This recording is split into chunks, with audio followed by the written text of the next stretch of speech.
La ilaha illallah, tiada Tuhan selain Allah. Taatilah perintahnya, jauhilah larangannya. Setelah menyatakan Muhammadur Rasulullah, Nabi Muhammad utusan Allah, ikutilah sunnah-sunnahnya, amalkanlah ajarannya. La ilaha illallah Muhammadur Rasulullah, itulah pintunya syurga, itulah kunci pembukanya.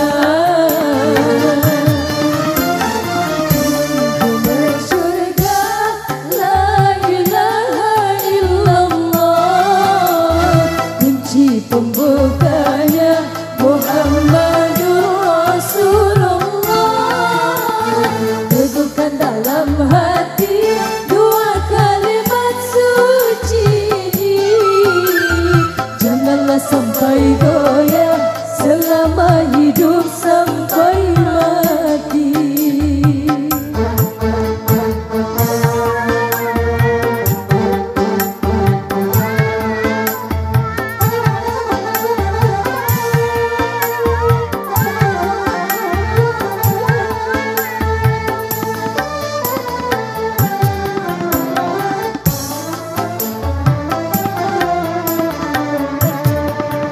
Setelah menyatakan La ilaha illallah, tiada Tuhan selain Allah, ikutilah perintahnya, jauhilah larangannya.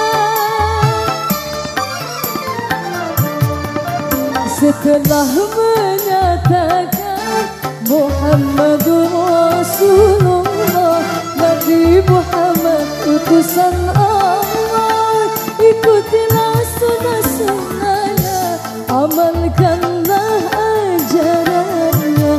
La ilaha illallah Muhammadur Rasulullah, itulah pintunya syurga, itulah kunci pembukanya.